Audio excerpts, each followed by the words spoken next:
Pozdravljeni v oddaji BF Focus. Danes bova z vami Miha Glavina in Špela Gumsej.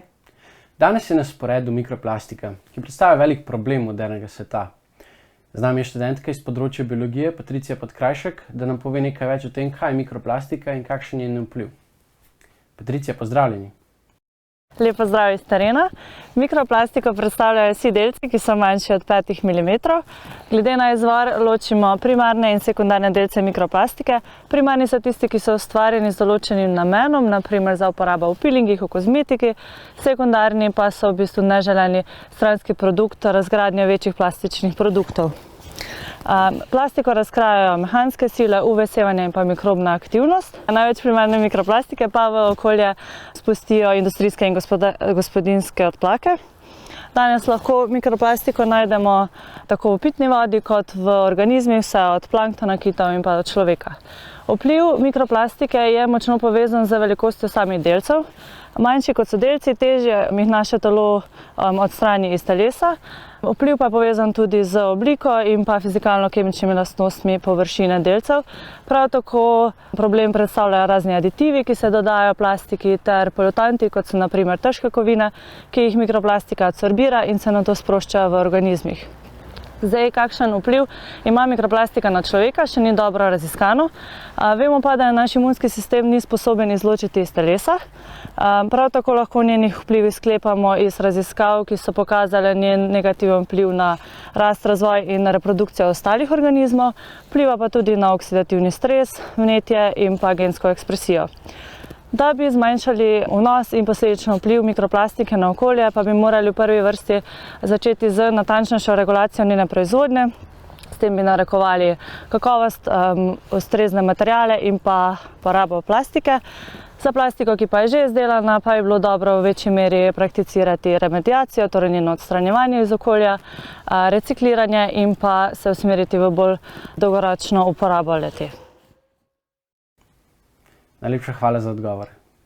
Pa pojdimo še na področje mikrobiologije.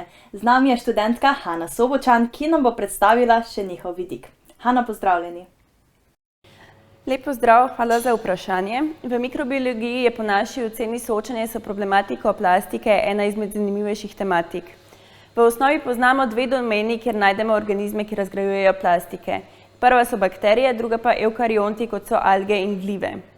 Razlog, zakaj je plastika tako težko razgradiva, leži predvsem v njenih kemijskih lastnostih. Ima visoko molekulsko maso, velikokrat je njena 3D struktura zelo kompleksna, prav tako pa je hidrofobna, kar dodatno onemogoča mikroorganizmom, da bi uspevali na njej. Pomembno je tudi omeniti, da se vrste plastike med seboj razlikujejo. Poznamo plastike, kot so polietilen, polipropilen, polistiren, najlon in druge. Osnova metabolizma pri mikroorganizmih so encimi. Ti so zato pomembni tudi pri razgradnji plastike, saj mikrobi, ki plastiko izkoriščajo oziroma razgrajujejo, to delajo izključno za namene preživetja. Torej, plastika jim služi kot hrana. Proces je v neki meri podoben razgradnji klasičnih substratov, torej polisaharidov in živalskega tkiva. Saj se začne z izločanjem encimov, ki verige plastike razbijajo na krajše dele, jih preoblikujejo v druge spojine in tako proizvedejo substrat za ostale mikrobe v okolju. Za razgradnjo ogromne količine plastike, ki trenutno onesnažuje Zemljo, je oziroma bi bilo potrebno ogromno število mikrobov, ki pa na žalost za rast in razvoj potrebujejo kar nekaj časa. Zato so se nekateri znanstveniki raje osredotočili izključno na encime, ki bi plastiko razbili in pretvorili v mikrobom prijazne substrate ali substrate, ki bi bili lahko ponovno uporabni za druge namene. Kot zanimivost lahko izpostavimo, da so v namen razgradnje plastike eksperimentirali tudi z raznimi bolj znanimi bakterijskimi rodovi, kot so na primer Pseudomonas streptomyces s nekaterimi cianobakterijami, kot tudi glivnimi rodovi, kot sta Aspergillus in Fusarium.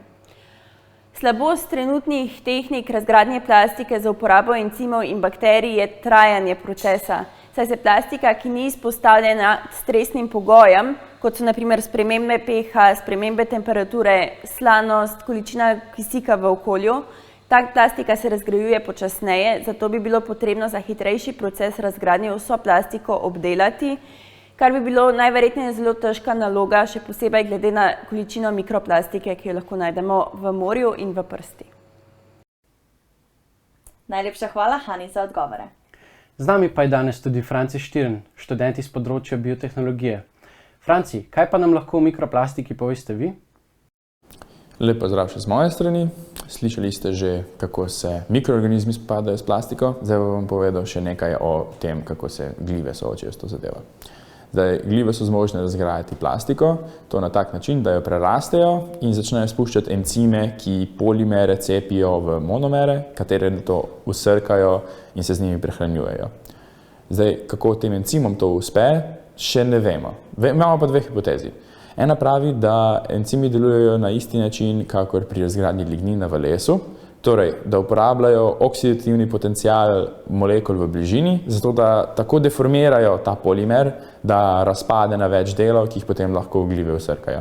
Drug način pa temelji na tem, da razgrajajo enako kot parafin, torej, da z lastnimi encimi samo oksidirajo polimer, ki nato potem spusti monomere za usrkavanje.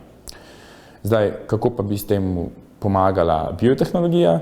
No, to pa na tak način, da ali producirajo encime v laboratorijskih pogojih, ki se jih potem uporabi posebej, ali pa da izboljšajo glive, ki potem lažje rastejo, se jih da lažje kontrolirati, proizvajajo več encimov ali pa kaj podobnega. Vse to se da zelo lahko aplicirati v razgradnji plastike in potem načeloma dobimo samo CO2 in vodo ali pa metan. Kako hitro pa bi lahko ta razgradnja potekala? Z modificiranim encimom kutinazo je uspelo znanstvenikom razgraditi 90% PET plastike v 10 urah, kar je neizmerno izboljšanje med tem in naravno potjo razgradnje plastike. Franci, hvala za odgovore. Drage gledalke, dragi gledalci, s tem zaključujemo našo oddajo. Upamo, da smo vam približali problematiko mikroplastike v našem telesu ter okolju. Še več takih in podobnih tematik se boste dotaknili na študiju biologije, biotehnologije in pa mikrobiologije na Biotehniški fakulteti. Želiva vam prijeten teden in se vidimo prihodnjič v oddaji BF Focus.